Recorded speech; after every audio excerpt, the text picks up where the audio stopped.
When like if I just gonna do something in a like in this type of environment, you know kind of where you want to go. You know someone that's doing it. You say, hey, you know, I know you really wanted this. I could do this for you. We can do this at a lower, you know, you just pay for my time, basically. Tell them why you're doing it at a lower cost, too. Yeah. Like, this is a market that I'm just getting into.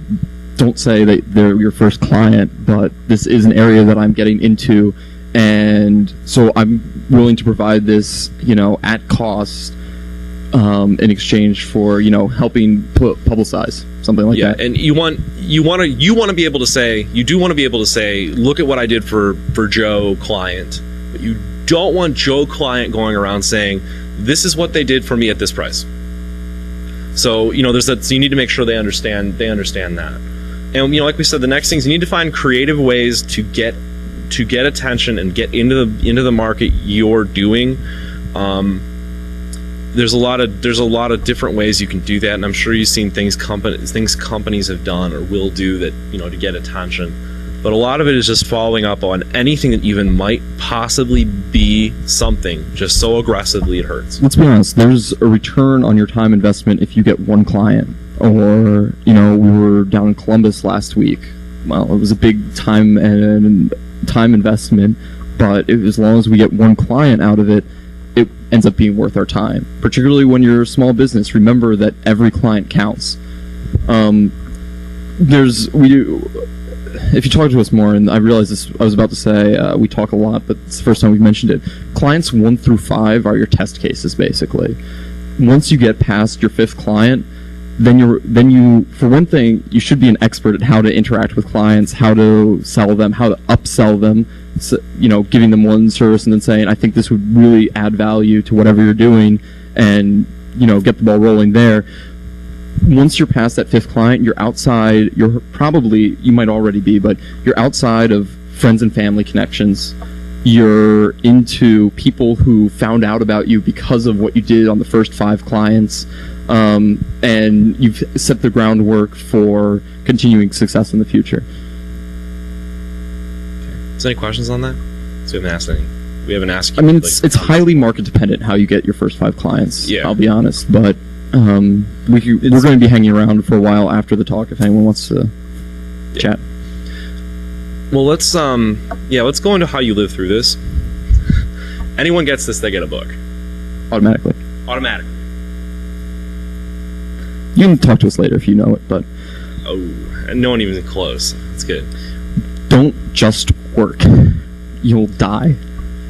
Yeah, you need to have something. You won't have much time for it, but you need to know how to, you have to deal with stress effectively. You have to deal with mental and physical stress effectively. There's going to be times like I may go, you know, we're going to say there's a day off, or I've seen you too much in the past X amount of time. I don't need to see you anymore, or I'll go insane.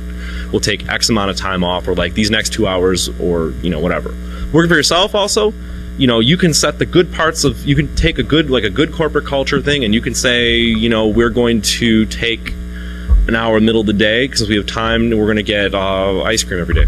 There's something, you know, you could do something that like something you would enjoy that gives you a break. You take a break to do something. Take breaks, have a social circle and network outside of what your type of company thing that you're doing. Have a hobby. It's just something that you can work on that you don't want to get. What'll happen, it'll take over. You don't want to get into conversations where you're in a social thing and people like, you're just talking about your work nonstop because that's all you have, because all you're doing, and it gets kind of frightening. So you need to have something that's completely not what you're doing.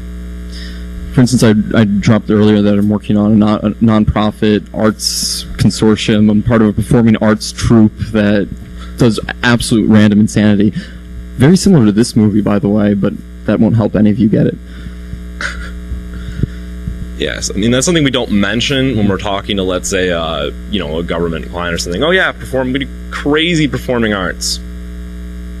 Okay, you know, it's not. But so you need something. You need to have your own thing that people don't, you know, you can deal with outside of this. And if you're having a tough time and you're stressed, don't fight. Stop, relax, do something else. Right, recognizing your limitations when it comes to stress and the amount of effort that you can put into things. Very, very important. Yeah, it's 100 times better to say, I need to take a step back right now, rather than taking way over and destroying yourself, because you're going to get sick. You'll get sick. You'll be down for a couple weeks. You'll do poor work at some point. You hit the point where everything you're doing is completely counterproductive because you start misspelling things. Yeah, you start misspelling things. Okay, actually that's a lie. I misspell things even when I'm perfectly fine. Stripe. So I mean, this is stuff that seems like, oh, you're like, yeah, I know how to, I have a personal life, I can deal with this stuff, but it's just something you have to consciously pay attention to when you're doing this. It seems obvious, but it's not, because you get caught up and you get so worried about something, or you're so engrossed in it, you forget that if I stop and breathe for even 15 minutes, then my life is going to be better. It's the way to prevent, it's very possible for you to get 4 months into a company and suddenly say, I'm working more, I don't feel any better, and I'm not making as much money as my last job. Crap. And just being consciously aware to have a social life while you're doing that will really make it a lot better and lay the groundwork so that later on you can actually stop working at 6 or something like that. Yeah, integrate things that are fun and good parts of corporate culture. If your corporate culture is to, we watch movies, clips of movies, usually 5-minute clips or something, start of the day, usually midday. I mean, or those are little fun things that you stop and you see something. It's kind of sometimes we get to the point where we're like, okay, out ridiculous each other on the movie, but there's a little good things like that you can't do in the corporate environment, and some of the better ones do integrate. A lot of advertising or marketing firms, or a lot of things do integrate cool things like that, or goofy things, that could make that a part of your corporate culture. You don't have to be, really. And we're not trying to scare people off by saying corporate culture, but if you're working with someone else, you have a corporate culture. Be conscious about that and make sure that you cultivate it in a good direction. Read books. There's a lot of good management books. A lot of them are awful, and particularly since they repeat themselves a lot, you can just skim through it and pick out the important details, like take a break, throw a party. He's a birthday boy. He's quoting from the movie. Sorry. Nobody knows. Sorry. See, that's a good way to amuse yourself. Inside jokes that no one understands, don't do in front of a client. But I think we've gotten to the point. We've gone through this. We've gone, why you would even want to do this. Are you the kind of person that should do this? How you would actually, who you're going to do it with? How do you actually start it? What does that mean? How do you look like a company? How do you deal with clients? How do you get more clients? And how do you live through it? So I think we've basically covered the whole spectrum of, what you would do through this. Again, we can't give you an MBA today. Not that you necessarily want an MBA. If anyone was thinking, gosh, I should go to business school before I do this, do not. Ever. All you'll be is in debt. Yeah, all you'll be is in debt. I mean, there's no reason. There are, a lot of... They're good. No, I was going to say if they really want to go to business school, they can. It does lead into some high-paying jobs, but it's not essential. Yeah, you're kind of a cog in a machine if you go to business I believe that everyone here is intelligent, and, well, yeah, I don't think you need that for business school. Okay, don't pay attention to the last part of what he just said, but hey.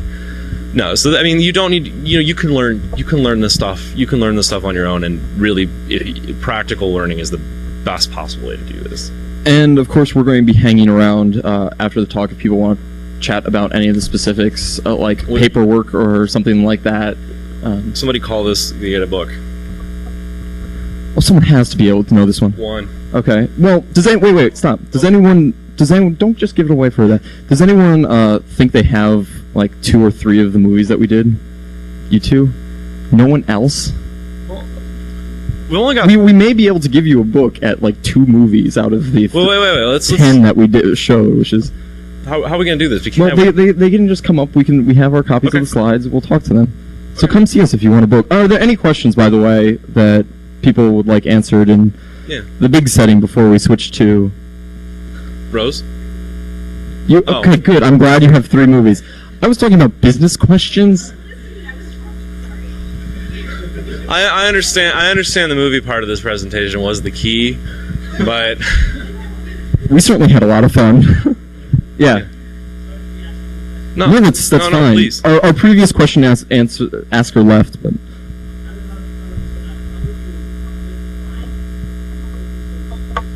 okay.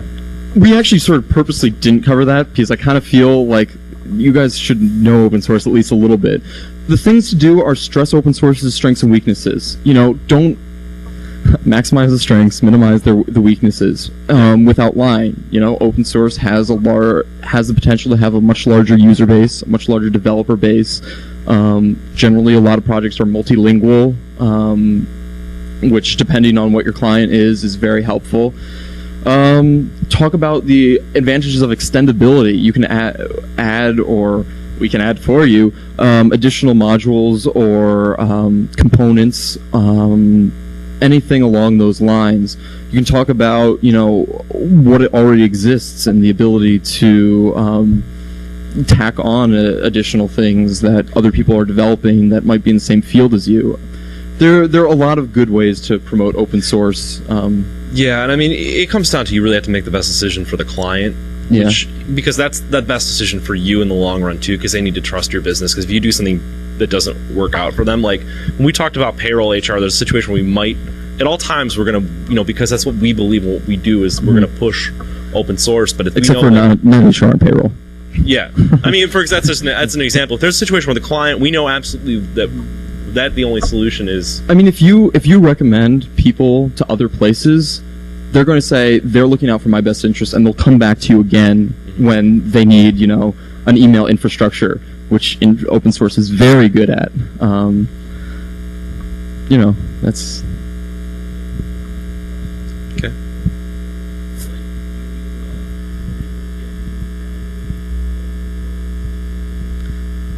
Okay.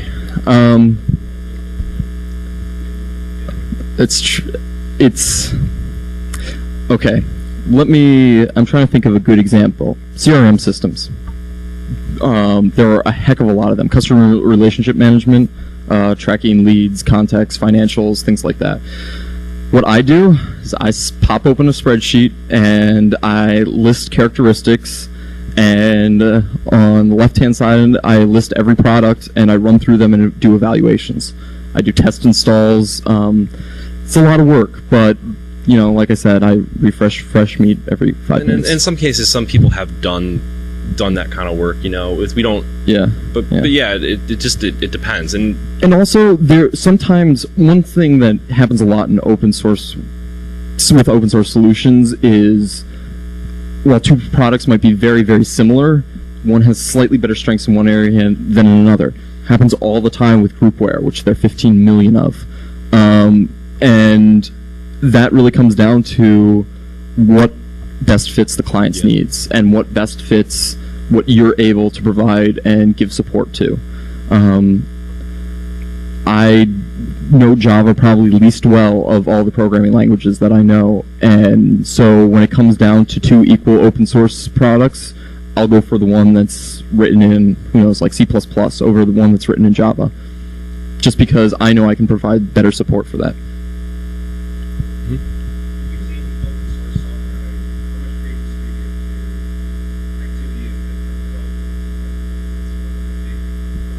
Yeah, obviously. I mean, first of all, I mentioned it briefly earlier, but don't lie to them about where it came from.